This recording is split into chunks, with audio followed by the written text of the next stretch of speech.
Hello, I am Lisa J. Stocks. Thank you for tuning in to this week's episode of Stock Talk.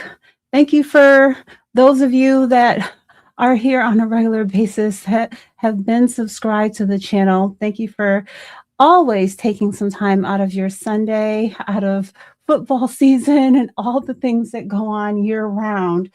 Thank you for taking time out of your day to tune into my live streams and get to know me, allow me to get to know you guys. Thank you for taking some time to be here with me to celebrate as we get into my birthday week.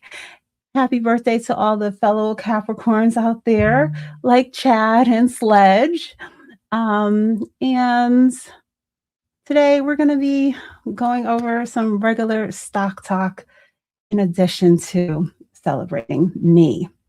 So I want to first say thank you for Jay Jordan, who dropped a super chat even before we got started today. And so thank you so much. We do greatly appreciate it.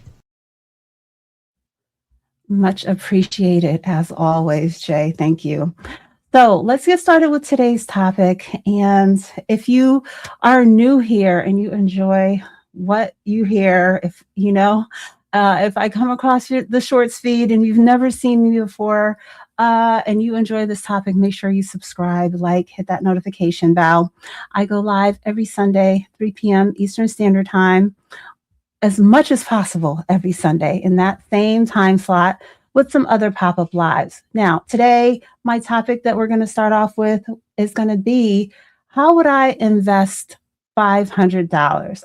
I have done a couple of videos showing how showing my dollar cost averaging of what I do from day to day, whether it's I'm investing $50, $100, but I don't think I've ever done a video. I've done videos giving a little bit of structure, but I'm going to start off the live by talking about an example of how I would invest $500. And know that I'm using $500 as the example, but obviously you can scale that down to 100 or 200. It's just the percentages.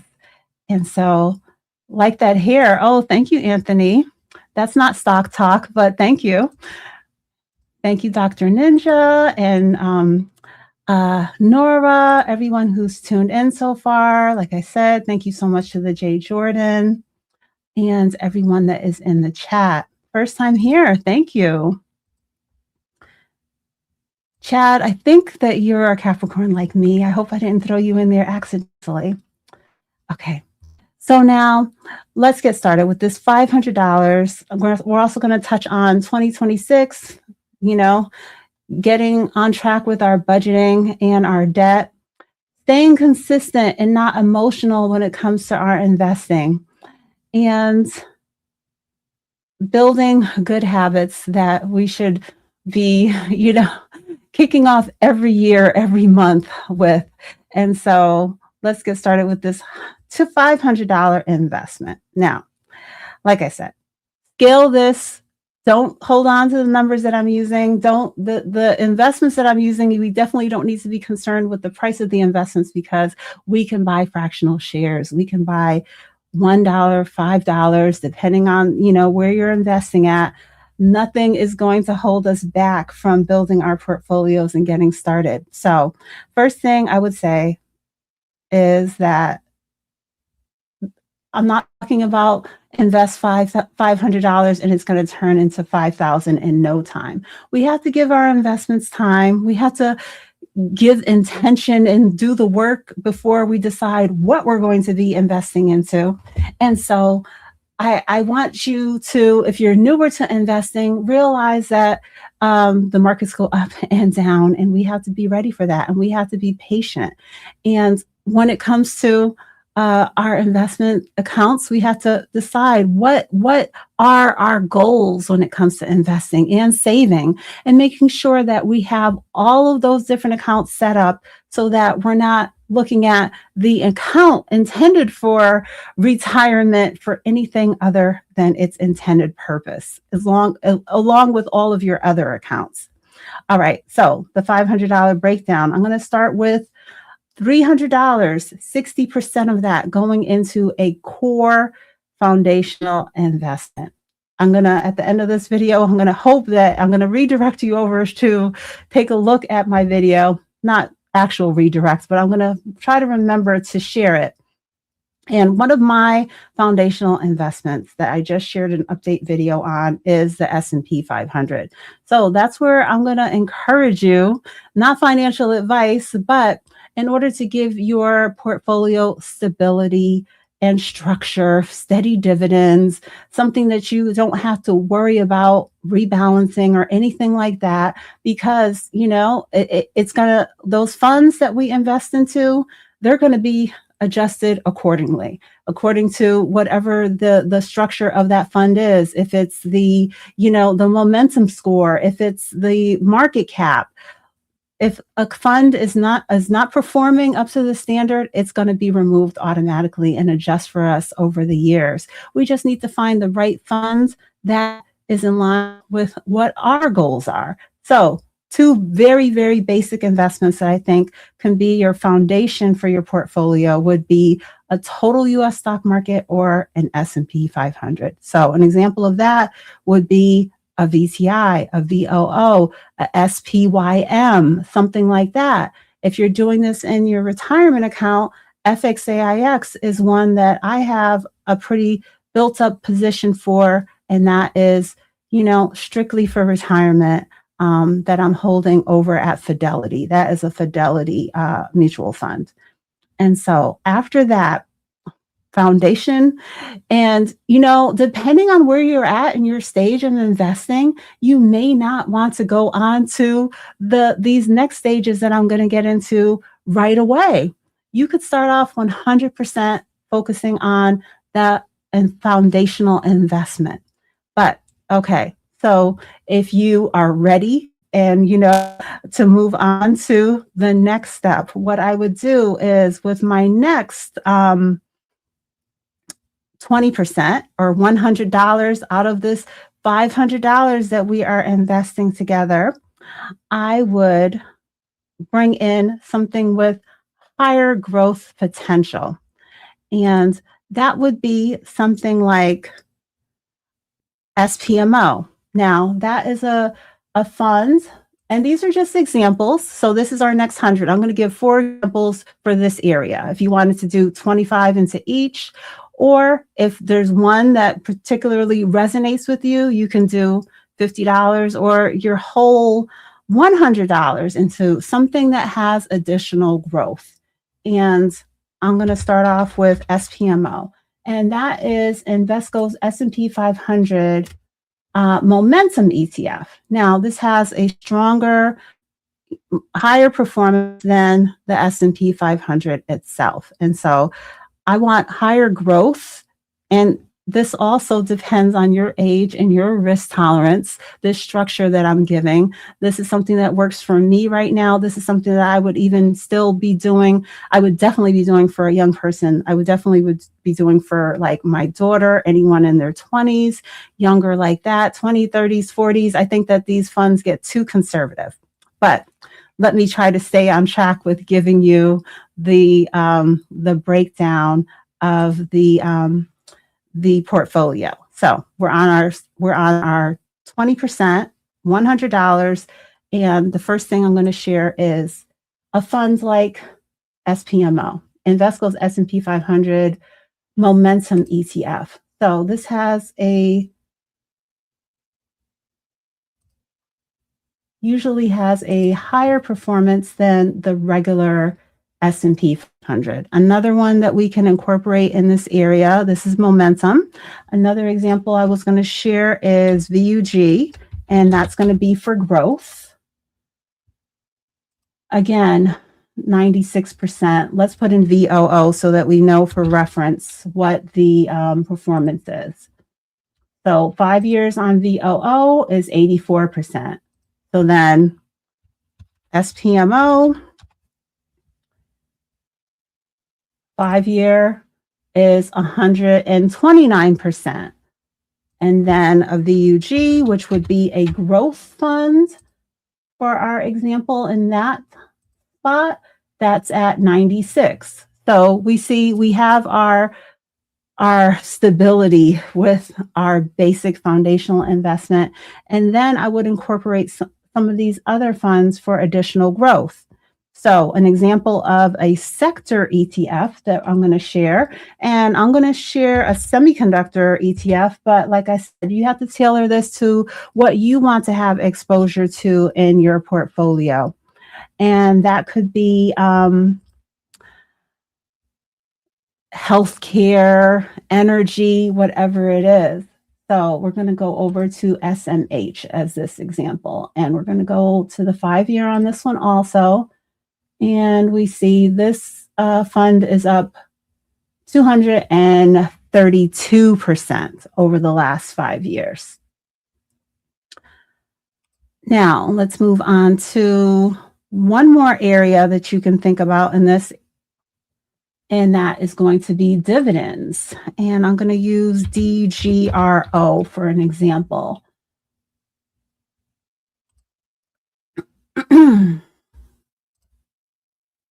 Now, this one has a lower performance, but if you want to have a dividend paying investment in your portfolio, it's something that you can consider.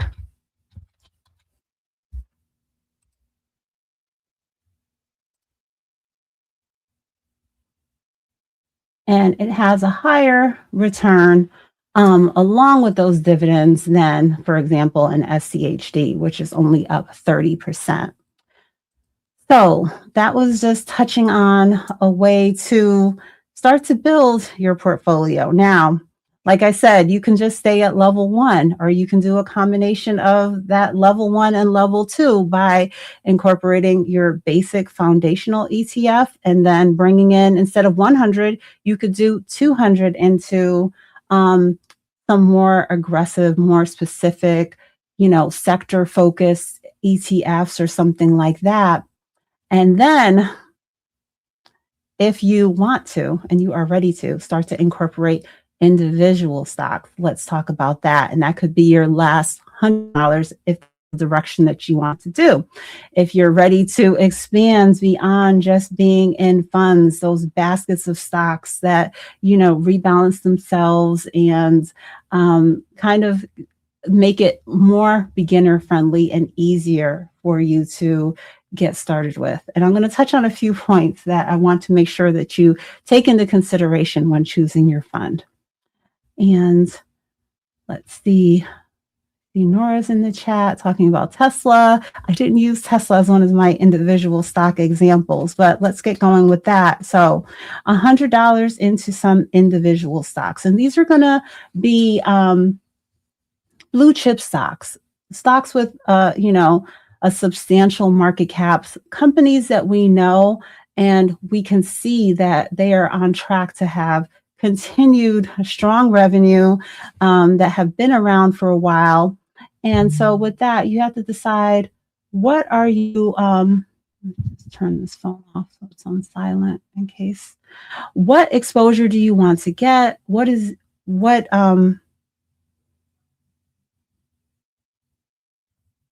I'm sorry, got a little bit out of order here.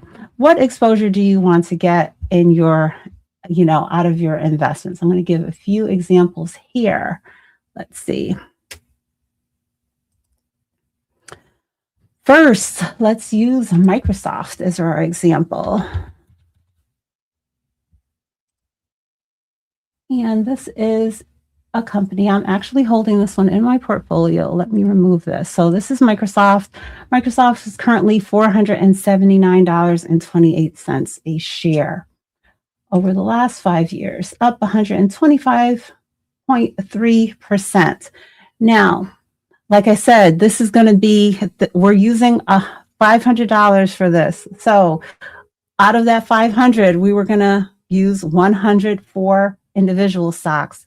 And so with that, you obviously don't have enough money in order to buy a full share of Microsoft. So you can decide, am I going to do $25, $10, $5, depending on how many individual stocks you want to put into the mix. Then you can allocate some of that money to individual stocks like this. And let me go back to what I was sharing here. Now, Microsoft is an investment that I am already holding. I have not built up a substantial position into it. It seemed to have not been on my radar years ago when I was, focused on my Apple and Google, even Tesla, so many other things, NVDA. But I do have a few shares of Microsoft, and I'm taking a look. And I was, someone had asked me recently, they said, Lisa, thanks for the encouragement, but I want to know, like, what are some stocks that have growth potential? Can you give us some specifics? And I think this is one that I shared with them at that time also. And that was that, this is an investment that has, according to,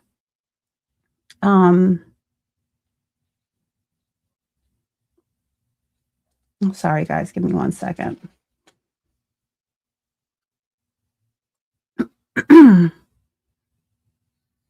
According to analyst ratings, as we can see here on this slide that I'm sharing, they're projecting a potential up to 30% upside. Even the Morningstar rating is projecting a 25% upside from where the stock price currently is at $479. And then here on the right-hand side, I just gave just one piece of the fundamentals. There are so much more that you need to dig into with the fundamentals, but on the investments that I'm going to share, I just pulled these two just to show you the revenue, how it is steadily growing and anticipated to continue going up in the future. And I am a long-term investor. When I incorporate stocks into my portfolio, especially individual stocks, the funds, like I said, you don't have to worry about them so much because they're going to adjust with you as the companies change. But when it comes to those individual stocks, you have to keep up on the news and know what is going on with them. And when I incorporate individual stocks, I want to make sure that it's something that has longevity so that I'm not constantly having to sell my investments year after year, because I want to be able to hold on to them. Now, next up, let's take a look at, and in this screen here with the revenue from Microsoft, we see that they're anticipated to be going up to $81 billion by Q3 of 2026. So, and another thing that this is showing us is that they're already beating, the last 3 quarters, they have beat the estimate that has been put out that they were going to achieve. So they're outperforming. They're kind of been it's been stagnant. This might be one that kind of turns around suddenly on us, just like Google did, and like the analyst ratings are showing here, that we have in the next 2 years substantial growth when it comes to Microsoft. Now, let's use another example. This is for our individual stocks. I'm giving a breakdown of an example of how you could go about building a portfolio with $500 to start with, and NVIDIA is going to be our next example. Let's see, the 5-year. Oh, 5-year on NVIDIA is just crazy to even look at. This is NVIDIA over the last 5 years, up over 1,300%. Now, another one, $184.83. So with our $100 that we're allocating to individual stocks, you have to choose, $20, $30. What is it that you would want to invest into NVIDIA to have additional exposure? This is most likely going to be in many of those ETFs that we choose, but this is going to give us direct exposure. We'll be holding the stock itself, not just a piece of it like we're getting through our ETF. And so back to our slide here. Let's see. Yep, I have NVIDIA next. And so another fund, we're currently at about $185, but projected to be moving up to $240 to $260 one that has, is a leader when it comes to semiconductors. It's thriving in that area, it's dominating in that area. And so it has been able to have, the clients are there, the product is needed, and so many things that we use every day, autonomous vehicles and even our phones, and so many things is being incorporated into. AI is thriving. And so this stock has dominated for some time now, and it's continued to have some anticipated growth. Now, you may want to go with something that you think is kind of hasn't had the run that NVIDIA has, but I threw this one in there as another example for us to take a look at. And now let's look at one more stock that I have as my last one. Let's see, it's going to be Amazon. Amazon.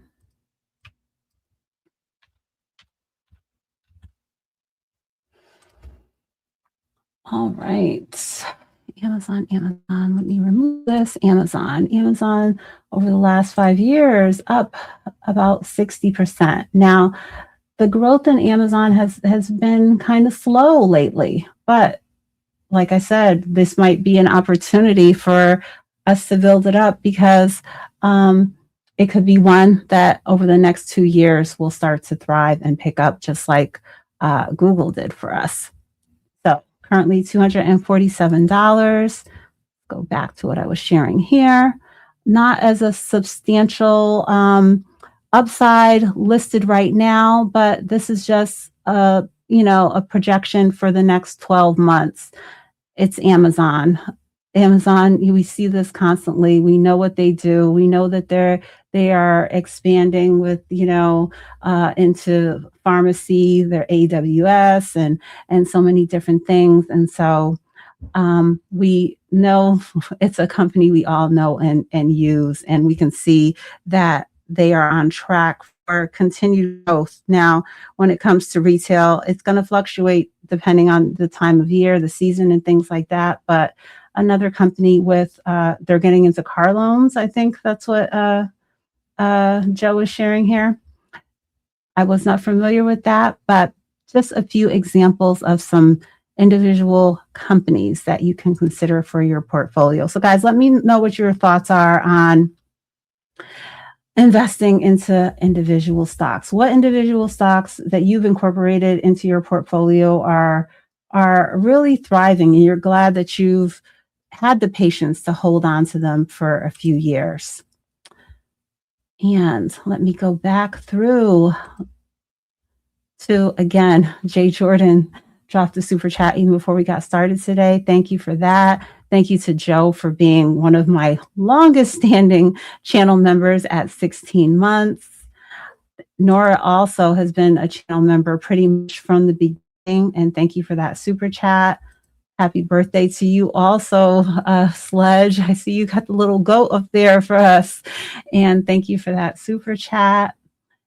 So, guys, let me know your thoughts on that portfolio that I built. What would you have in these different areas? Your basic foundational investment, an ETF for more growth, potentially, in your portfolio. Which direction do you go? Is it going to be growth? Is it going to be dividends? Like, what 3 things, if you can, give me what 3 that you would put in each of the 3 areas that we looked at. The last one being those individual stocks. Thank you so much. We do greatly appreciate it.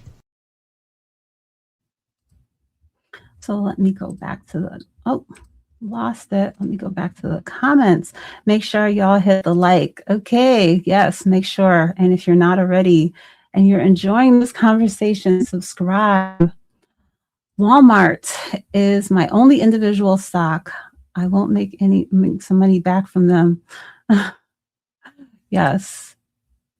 Lisa, hello. Hello, J3. Thank you for tuning in. Thank you guys for stopping in and celebrating my birthday with me. I had to remember to take that out of Nightbot. Okay. No one is sharing any fund mixes with me. All right. Let's see. Now, okay, back to a little bit more with the funds. Thank you, Vincent. I appreciate that. Vincent is another one that I want to give a shout out to for being a channel member for since basically the beginning and always supporting in addition to that. So let me see. All right. So now back to what I was sharing about the funds. Yes, I think that everyone should have a substantial amount in funds, whether it's 40%, 60%, no matter what your age, in order to give your portfolio stability and be able to have diversification built in, be able to, be on track to be steadily building wealth. And with that, you have to be ready because even those are going to fluctuate when we have significant things going on, like 2022, like Liberation Day with the tariffs and this change of, the things that this administration has done to shake things up. But you have to also be ready to be in tune with the recovery and take a look, back to the 80s, back 100 years, and see that certain funds, certain indexes, how they are going to recover. And looking and doing my research, say back to the 80s, for example, I've only seen a 3-year, consistent stretch of time when there was a 3-year decline when it comes to the S&P 500. And so I use that as my bar, and what I would like to remind people of when I do my videos. I always try to touch on that because, if you're about to retire, if you're getting close to whatever event you may be investing for, then I don't want something catastrophic to be going on in the economy that really has you in a place where you're ready to sell, you're ready to start to draw from your account, and it is in one of those stretches of time when it's severely beaten down and you haven't transitioned it into something that is more preservation stage of just holding and growing. And so, but at the same time, I think that the opportunity of investing is so very important. So I don't want anything to turn you off to taking advantage of it. But we have to be aware of the way that the market moves, the economy moves, so that we're never stuck in a place where we're struggling because of our needs to tap into our investments when we're ready, but the economy may not be in the best place.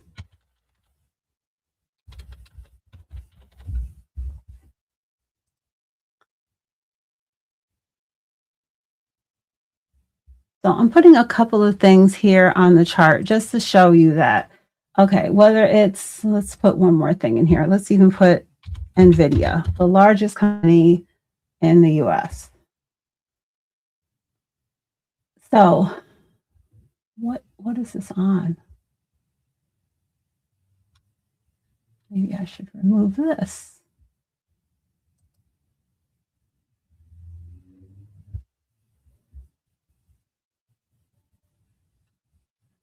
Yeah, this is not showing the way I wanted it to. I guess I shouldn't have put that in as my comparison. Let me try again. So guys, let me know if you have any questions. Oh, wow. Russ is here. Hey, Russ, thank you for that birthday wish. I enjoyed your last video. I enjoy all of your videos. But that last one was really good.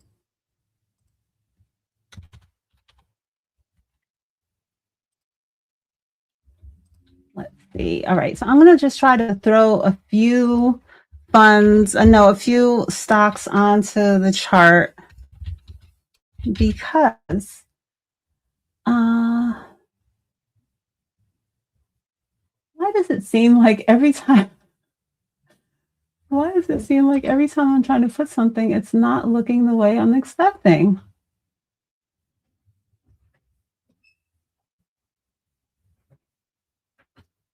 Okay, never mind. Let's get back to what we were talking about here.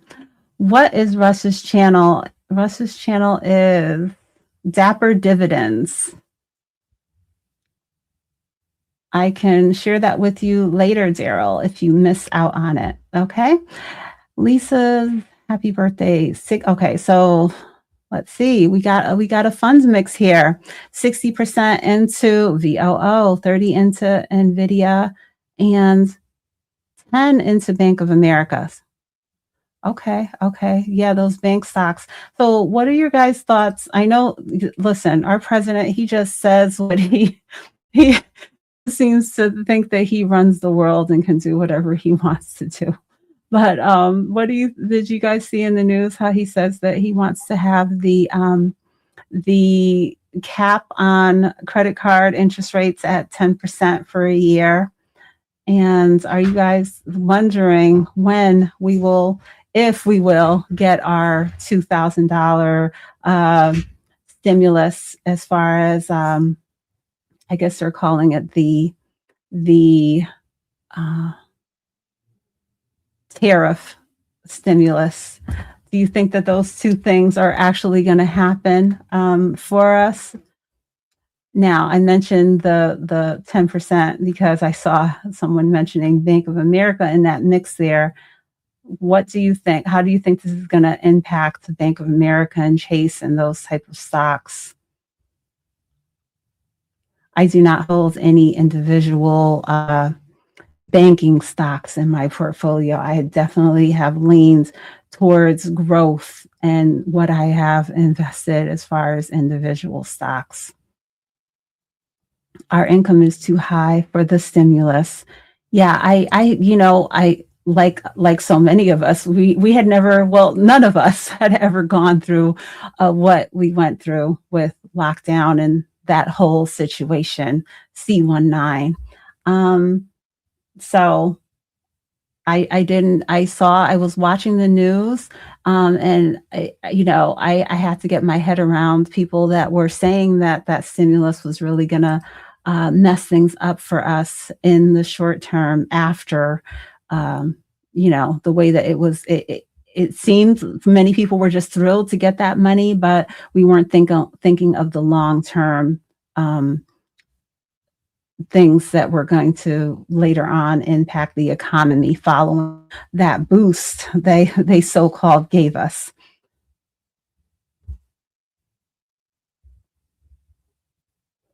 Okay, so yes, you have to take on the responsibility if you are ready to invest into individual stocks. And I want to just go through a few questions that you need to be asking yourself.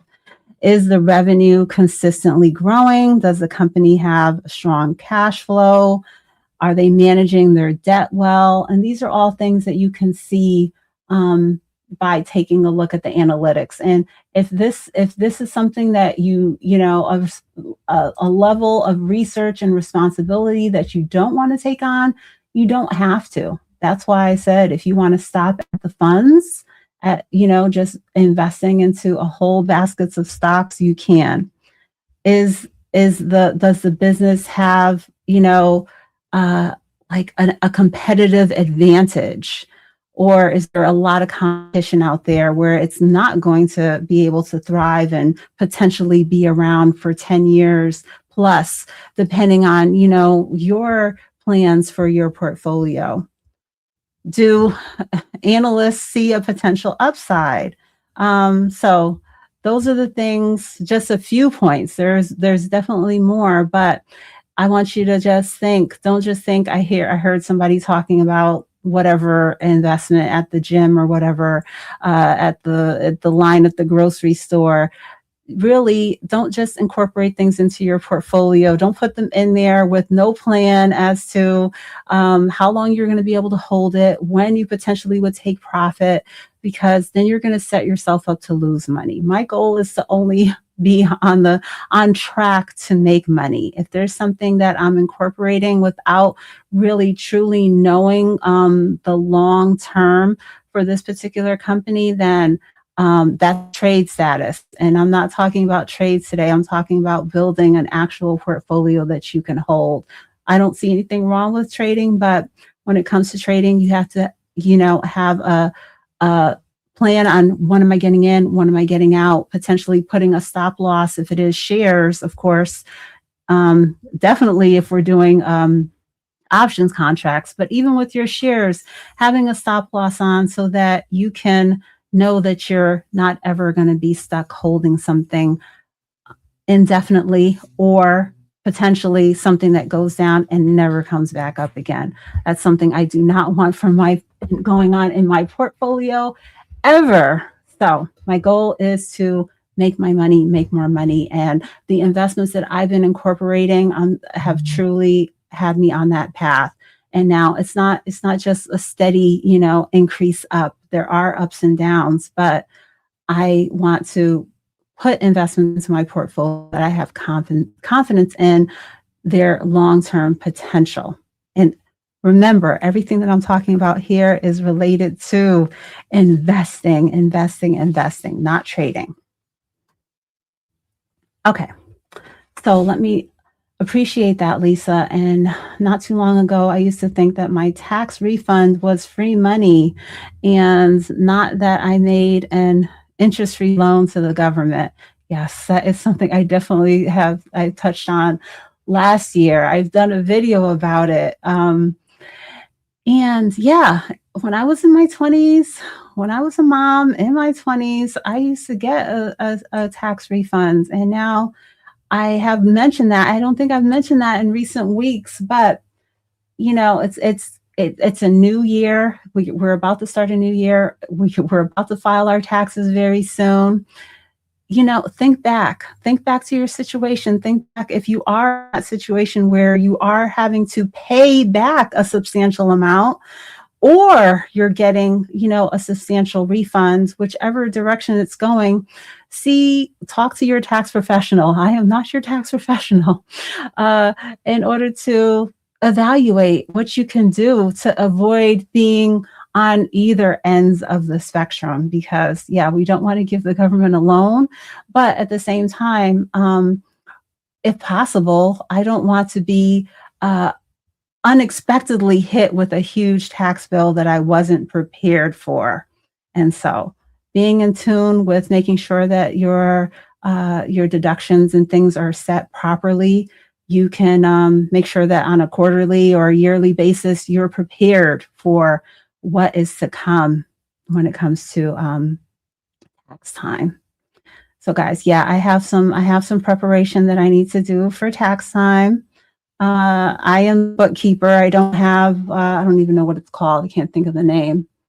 QuickBooks. I don't have QuickBooks or anything like that. I am the bookkeeper. I do spreadsheets, and I'm able to communicate everything that I need to my tax professional to assist me. But I need to sit down and just make sure all of the expenses from the rentals are listed, and all the details of any repairs and everything that I've done is put together in order to relate to her. And what else? Just getting on track for things like that when it comes to the new year. The other night, on Friday night, I was mentioning if you don't do it on a regular basis, this might be a time to maybe update your net worth spreadsheet or portfolio. Just go through your portfolios, go through the high yield savings accounts, the value of your house, the value of your car. Put everything down and see where you stand. If this is your first time doing it, this will be, every 6 months, 3 months, year, whenever you want to take the time to do that, so that you know your true net worth. Whether, for all of us, it's not going to be all liquid, cash and investments. But when you put all those things together, you might be impressed with yourself on the progress, especially over time, as you update that from time to time and see how, the value of your portfolios are growing, the investments, all of that. Now, I was jokingly saying the other night too, that the only thing on there that's going down is the value of my car, but thankfully everything else is progressing. And That's Eddie. Thank you for the birthday message. I appreciate you tuning in and watching videos, commenting. Sandy, thank you for tuning in. So guys, let me know if you have any questions, comments on the things that we are covering. I want to move on to now budgeting and debt. I just want to touch on that a little bit. So guys, at the beginning of the show, I started off by talking about building a portfolio with $500. And so we were doing our foundational investment, some more growth focused ETFs, and then individual stocks. So if anyone wants to give their answer of those three areas of how they would, the things that they are holding in their portfolio in those three areas, I would appreciate that. Oh, thank you, a brother of a certain age, for that super chat. Another person who has been a long-standing member, 18 months on the channel. Thank you for all your support. Let's see. So guys, yeah, drop your 2026 goals, those, the fund mixes, what funds, or, what sector, what are you doing? What are you incorporating in your portfolio? What have you been? What are you bringing new to your portfolio in 2026? Share in the chat. The value of your car is the price you put on it. I hear you on that, Anthony. I hear you. I got into a car accident. When was this? It was over 10 years ago, probably maybe about 12 years ago at least. I got into a car accident. I had been driving my car for some time. It was a sedan, and it had been paid off. And the value of that car was, it meant a lot to me. But when it came down to, I got less than $4,000 for the car. And so I got into the accident. I called the insurance company and I told them, I was in an accident. And I started to describe the condition of the car, that, the front axle was broken, 3 flat tires, extensive damage to the body of the car, whatever I was able to, communicate. I'm no expert on cars. But I said the few things that I was able to put together, and they're like, okay, yeah, that car is totaled. And I'm like, what do you mean? Wait. I want you to look at the car. I don't want my car to be totaled. I don't want to have to get a new car. I don't want to have to get a car payment. But anyways, yeah, car was totaled. I got my few $1,000s, and I went to the auction and I bought a yellow Ford Escape. And I might share that I'm pretty sure I have a short about that. I might share it to my community wall. So bought my yellow Escape, and then I drove it for, quite a few years. It held me over until I pretty much had, enough money to go and buy my next SUV outright. But I just kept on, driving my yellow Escape, even though people made fun of me and called me, made jokes about me looking like what do they call it? Chris, like I was driving a ice cream truck and that, whatever. And so, but it let me save money. And as long as it was running and not giving me any problems, when it started to give me those substantial problems is when I got rid of it.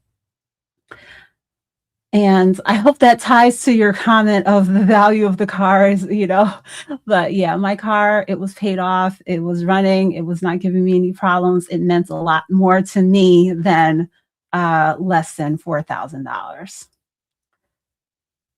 Okay. I think I saw it. I have to run. Okay. Thank you for tuning in, Anthony. I know you're booked and busy. Budgeting. Yes, Anthony did a whole live stream with me a while back on budgeting. He is more versed at budgeting, but it is something that is important so that we're giving our every dollar a job and not letting those money leaks and things that you're saying, I can't invest, I don't have much to invest. I want us to dig deep and find the money to invest. And thank you for this birthday message. Anna D. Harper. Okay. What kind of car do I drive? I drive a Nissan, nothing fancy at all. And right now it has, I would say, at least 115,000 miles on it. And I bought it used. I think I bought it when it was 3 years old because it was a lease that someone turned in. And I was talking about this on Friday night also. So when I got it, I put over $10,000 down on it, and I think I asked them what is the max amount that I can put on my credit card in order to do the down payment. And so I put it on my credit card just for the points and rewards and paid it off immediately. And then I think I gave a little bit in a check or some other form so I can get a substantial amount put down on the car. And so I hope next time around it would be something similar. I think, I don't know, we will see. The prices of cars is just so crazy right now. I haven't been looking because I'm not ready to look, but I still need to be in tune and ready for when that time comes around. Okay. All right, so I'm gonna just touch on a little bit. Let me see if there's any comments. No. Welcome, Ed Hayes. Okay, so with budgeting, yeah. Look for where your money actually went, not where you think it went. So, I think if you're not on top of doing your budget and updating things on a regular basis, if someone was to ask, how much do you spend on subscriptions? How much do you spend on takeout? Even things that we need, like, gas for the car and groceries, necessities. When the question was asked, if you don't keep a budget, if you don't keep up with these things, most likely, I think everyone's answer would be incorrect as to what they actually are spending in these areas. So even if you're not a person that's going to commit to updating your budget, your spreadsheet, and everything on a consistent basis, do it every once in a while so that you can make sure to make adjustments as needed and not be missing out on the opportunities of being able to be more consistent with your investing, or being on top of if your gym membership increases, or your Wi-Fi bill, or things like that, where you might be able to, as you see it increase, give them a call and say, hey, are you having any promotions or anything like that? If you're not keeping up with those, it could be even a $5 increase or something like that. If you're not paying attention, then what's going to happen is, those things are just going to continue to inch up on you, and then you won't know until the day comes when you finally get on board with what we're talking about over here, which is making sure that every dollar has a job, what it's doing, and it's truly doing what is in line with what you want for the long term. Okay, so happy birthday, Lisa. You share today. I share this birthday with your sister. Have a blessed one. Continue sharing the knowledge. I will continue to grow my Roth and crypto. Thank you, Purple Rain, for that. Happy birthday to your sister, and happy birthday to all of the Capricorns out there. And thank you for, another person that the name is familiar from live streams and commenting on my shorts and videos all the time. I really appreciate that support. And of course, I appreciate you giving a super chat today. But remember, guys, Lance,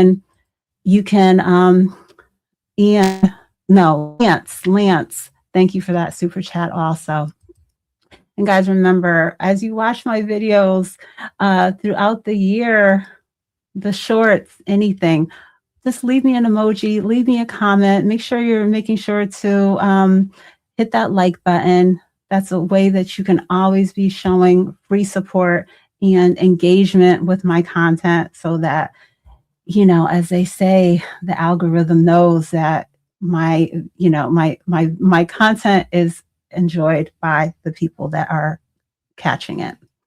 So when it comes to your budget, what kind of budgeting do you guys do? Do you even know the type of budgets? Do you have a system that you use? Is it like a zero-based budget where every time you get paid, you're going to make sure that every dollar has a job?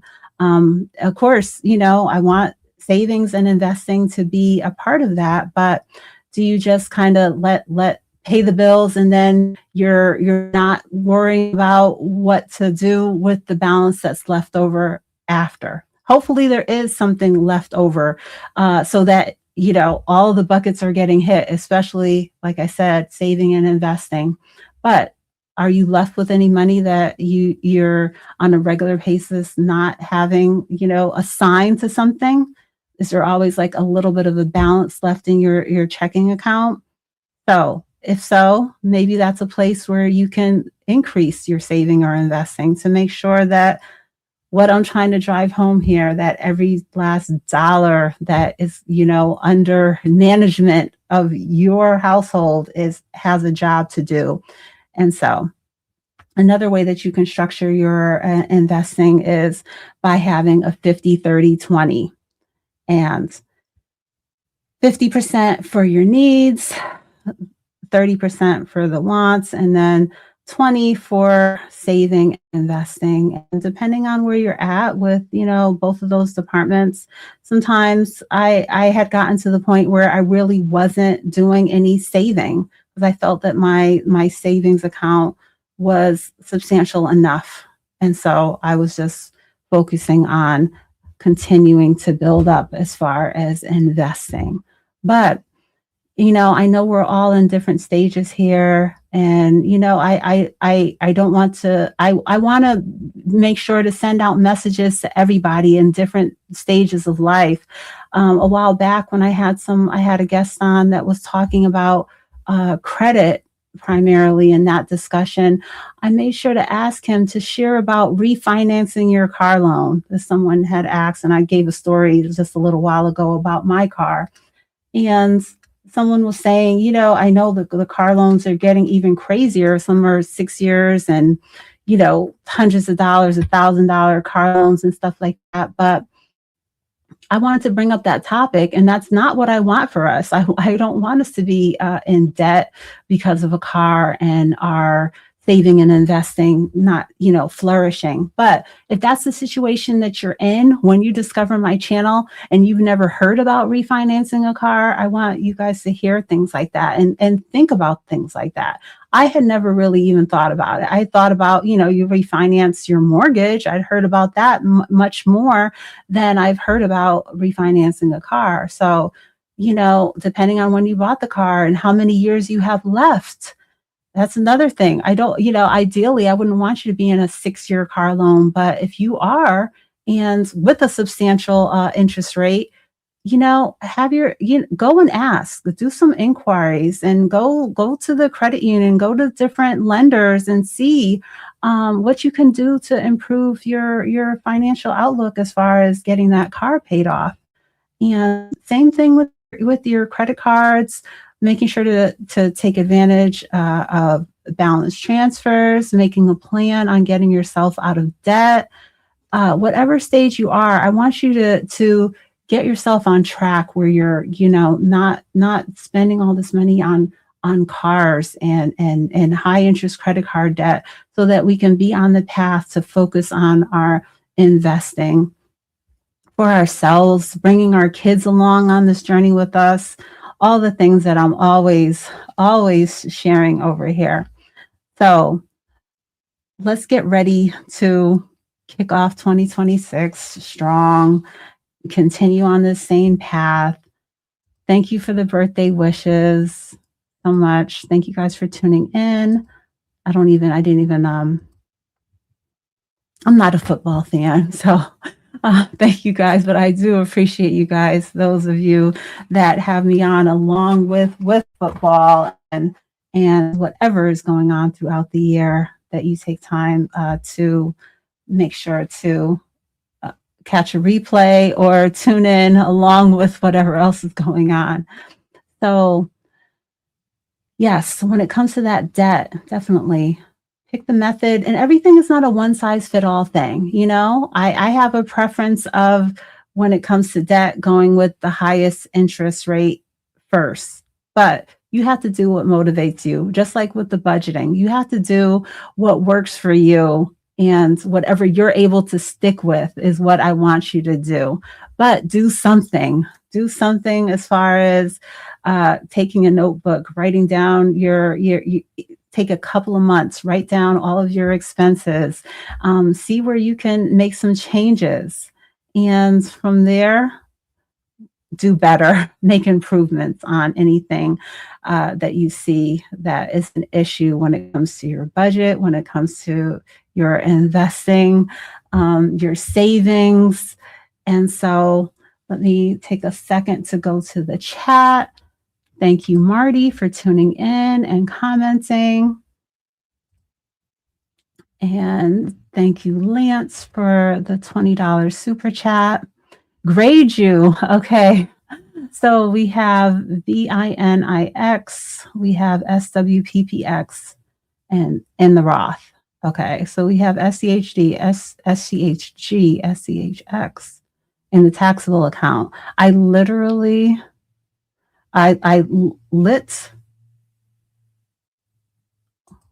what is wrong with me? Start my Roth and taxable last year. I'm late, but I'm trying. Okay.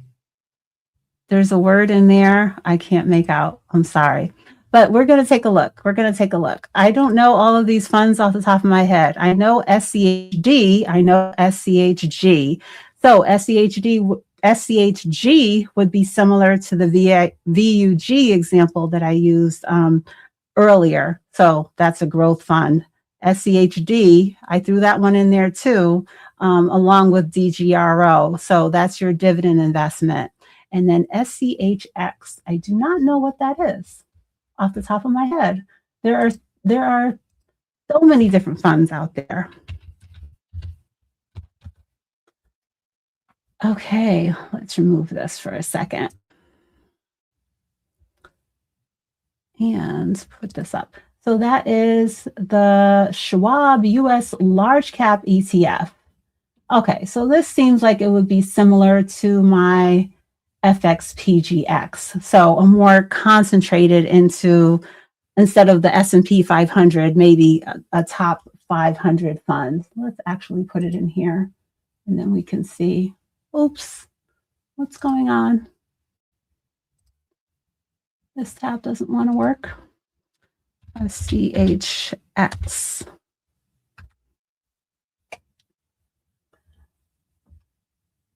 Okay. Oh, this has more holdings. This has 754 funds in it. So the large cap ETF.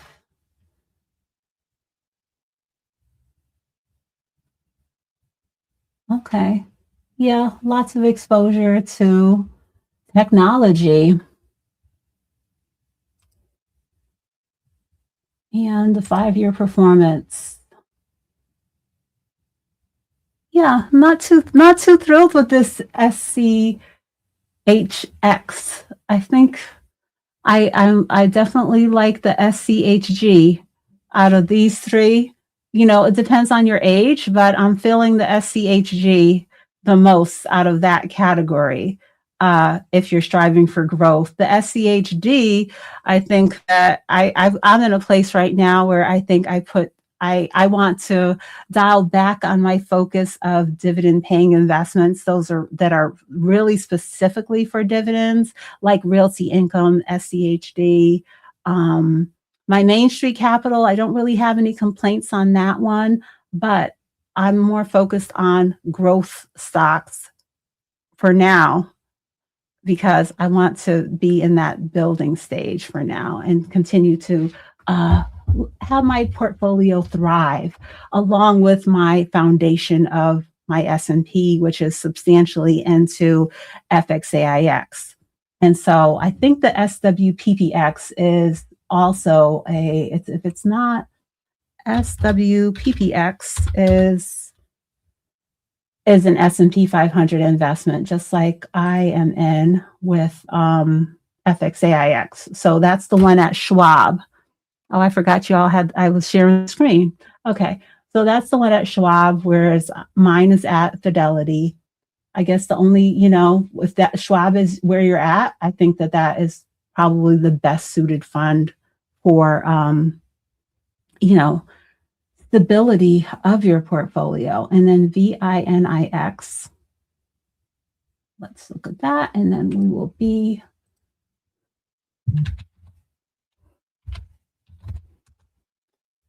let me see who's texting me. Coupons, nothing important.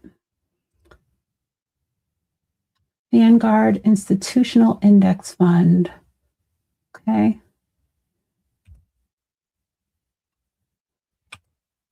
Oh, I can probably just put that on here. Let's see. Into VOO as a comparison. Okay, so how does that compare? VOO. So that has a lower performance than the S&P. So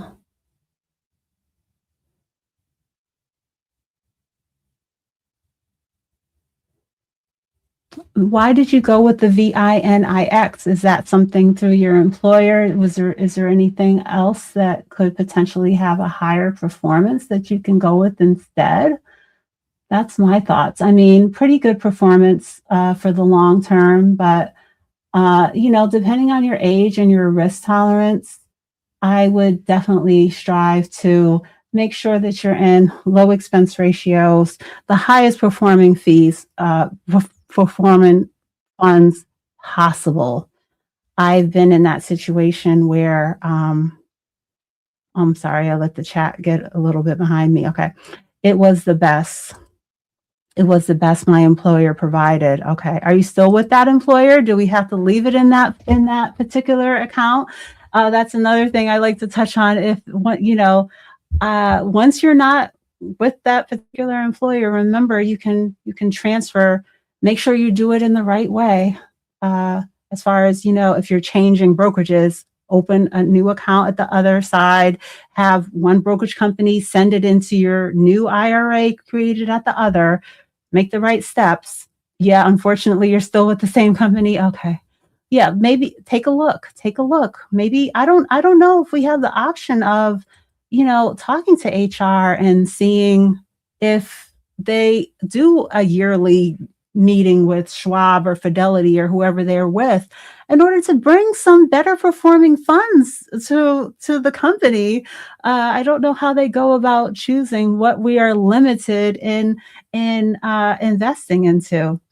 But yeah, maybe you could get in contact with the brokerage company to make sure that you have a handle of every single fund that is available to you, and maybe there's an opportunity there to change into it. But not bad, but just using a quick glance of me on the show here, looking at it as compared to the S&P, it's not performing in line with that. So.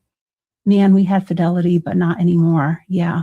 In my last job, well, I had 2 jobs back to back where Fidelity was the brokerage company that I use. And so that's where I got a many years stretch to have exposure to Fidelity. And then once I decided to bring over I had an account at Empowerment and different things, and I decided to bring all of my retirement accounts over to Fidelity. Shout out to KGU. Yes. Okay. Thank you, Barry, for tuning in. But yeah, I would say overall, depending on your age, I like the portfolio. I don't know what the mix is as far as the percentages into that SCHX and SCHD, but you have to decide if it's in line with your current goals and strategy, because we don't want to be too conservative, too young, in my opinion, if me and you are on the same page with that. Okay, Nora, thank you for being a channel member for 18 months.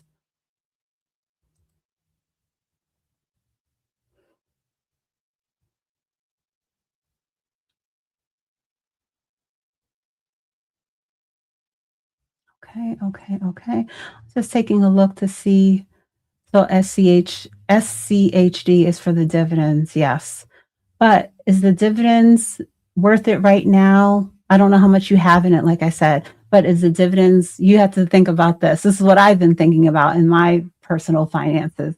Are the dividends enough right now for me to have my, money sitting in it just to be collecting those dividends and taking into account the growth of the investment, which has been, pretty stagnant. So I feel that I want to focus more on being in opportunities with stronger growth. And then later on down the road, this comes into my retirement accounts, then shifting into something that is more stable like this.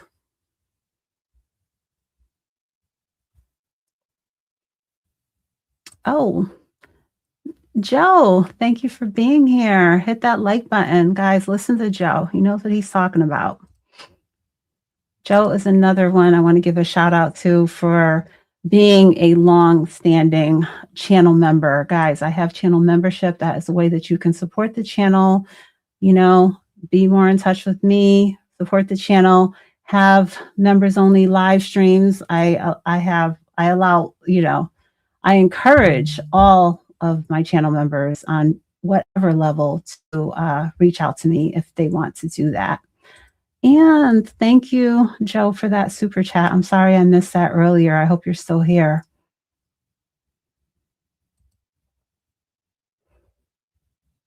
And Joan. And John's credit and travel. I'm sorry I missed that one also. But thank you for that super chat and the birthday message. No one told you about investing. No one told me about investing either. But what happened with me was that I was let me pull this down so I can talk to you guys for a little bit, especially on the vertical. I know I'm so tiny. So guys, I was a teenage mom. I graduated high school 17, started college right away, wound up dropping out of college, was working full time by the time I was still in my teenage years, working full time, and pretty much been working full time ever since. But with that, it gave me accidentally the opportunity to get started investing early. When I started working, I was working at a company, the same company that my mom and my aunt worked for many years. I would work there during the summer. They had like summer help or whatever they would call it, summer interns. And so after I wind up deciding that I was going to work and not focus on going to school, I wound up getting a full-time job there. But with that, I wind up starting to participate in the 401k plan. And even though I wasn't making a substantial amount of money because, I had to take those roles that were just, clerical roles, supporting roles, I left off working for that company as an accountant many years later after I finished college, which was close to when I was 30 years old. But because of that, I got started investing a little earlier than most, even though I wasn't doing it well. Like I said, I wasn't making a substantial amount of money, but it was coming out of my check. It was going into who knows what, but I was contributing. And then years later, once I decided to take a handle of that portfolio that I built from job number one, that is what I built up the portfolio that I've been sharing here that has the 700 and I think nearly 50 shares of FXAIX. I built that from that first job that I had, got started in when I was a teenager. So, but I'm glad that I took a handle of it about 2.5 years ago, and I really have gotten that portfolio thriving. Guys, I'm going to share it at the end. I'm going to be wrapping up soon. I'm going to share that video. I want you guys to take a look at it if you haven't already. I really want that. I want to get that one out there. But in that video, I share that just by being invested into the S&P 500, I have gained $60,000 on that position alone. So that is the foundation that is done. I don't think I'm going to be adding any more to it, but the dividend reinvestment is on. It's in my IRA. So it's building in that way, just from the growth and those dividends being reinvested. But now I'm working on that second level that I was talking about at the beginning of the show. More growth focused investments. For me, that's FSPGX, SPMO. It's going to be definitely my individual stocks like NVDA, and so many others. I have exposure to all of the Mag 7 in my portfolio, and then I have a few other things like Netflix and other investments that I have, conviction in their potential future growth. And so let's see.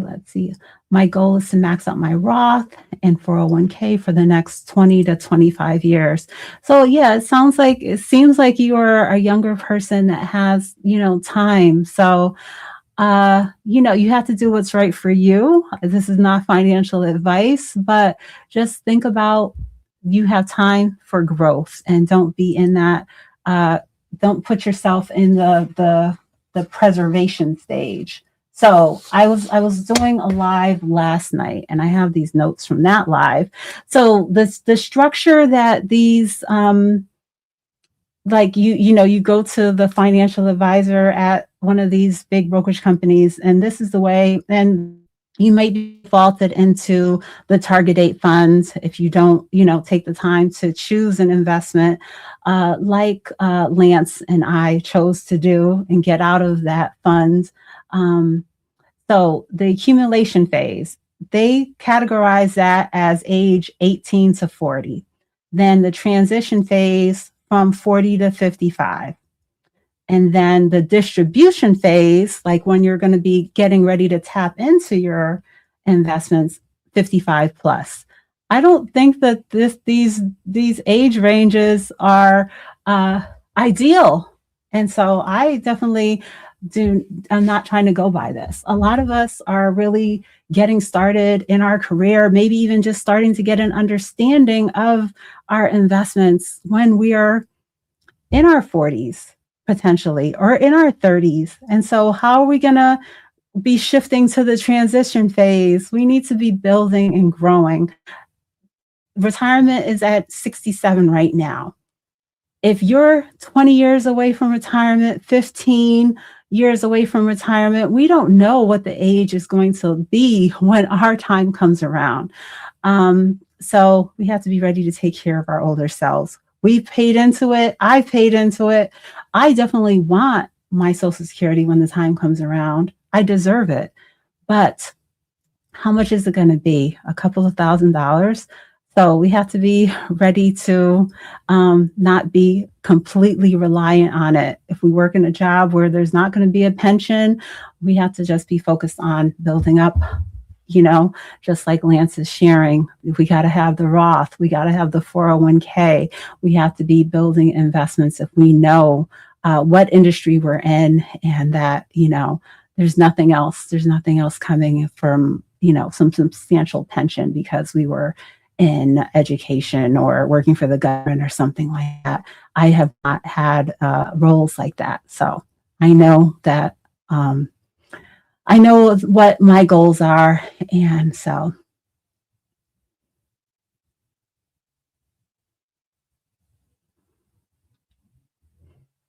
Okay. Oh, wow. Barry, thank you so much for that super chat. I appreciate that. And let me go back to getting back to a couple more questions. Please, guys, drop any questions you have. And this is for, let me just go back to the, let me see, let me go to the comments. Let me run down. Oh, wow, there's 15. There's 15. I have 15 starred messages, but I'm just going to quickly run through them because I really do appreciate all of you guys. So we have Barry. We have 2 super chats from Barry. We have channel members that came through. Channel members like that have also given super chats. John Barreto, John, Lance, Purple Rain, Vincent, Pledge, Nora, and Joe, and the Jay Jordan. Thank you guys so much for sponsoring today's show and helping to me to celebrate my birthday today. Thank you so much. We do greatly appreciate it. Okay, so let me just go back to one last question I thought I saw. Okay, so should I sell my SCHD and buy more SCHG? Lance, I'm not going to tell you what you should do, but I highlighted my thoughts, and you have to do what's right for you. From the time frame that you're sharing of 20 to 25 years, I want you to just weigh what things are looking like for you. How much money do you have in SCHD? Do you think it's worth just collecting those dividends now, or do you think that you could make more, advance your portfolio better by being in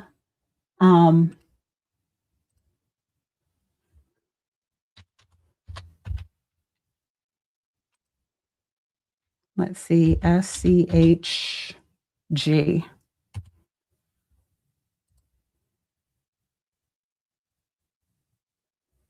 Okay. All right, over the last 5 years, we have SCHD up 55%, SCHG 106%. And so let's look at the expense ratios. Very similar when it comes to expense ratios, 0.04 versus 0.06. Now, the dividend yield is where the difference is. So I think you use ChatGPT, do some research and look at the performance, look at how much you have invested into both of these, and how much money you have in both of these investments. And then weigh for yourself, okay, SCHG has a much lower dividend yield, but a much more substantial performance. Do you want the dividend now, or do you want the performance and later on you can shift to the dividend paying investment? So you have to think to yourself, create a realistic balance on what you want to achieve. So just a little more so that you can have some food for thought as you continue to take a look at that and evaluate your portfolio. Like I said, you couldn't comment? Oh my goodness. Keenan Grace was here and couldn't comment? I don't know what happened there. Thank you, Keenan. Thank you for tuning in and chatting. I'm about to wrap up. You got here late, but I appreciate you stopping by. Okay, so Lance, a grade. I'll give you, Lance, I like your portfolio. Like you said, you're limited by what your employer offers, but you have a Roth so that you can go and, find better investments of your own. And so I think you're doing very good from what I've seen. Like I said, I don't know the dollar amounts that you have into the individual investments, but I'll give you a B+. And thank you so much, Keenan, for that super chat. And I think that is the way to end the day, because I have some work to do, and that is just so greatly appreciated from everyone. But guys, if you didn't know, I'm going to give my last, I don't think I really did much today, but make sure to like, subscribe, hit that notification bell. Check out my referral links for the MooMoo Investing app, for KGU, Keenan Grace's Discord, where I am a crown trader, as well as joining channel membership. These are all ways that you can support the channel. Thank you guys again for tuning in this Sunday and every Sunday. I appreciate your support. I appreciate all the birthday messages, and I will see you guys next Sunday. Thank you so much. We do greatly appreciate it.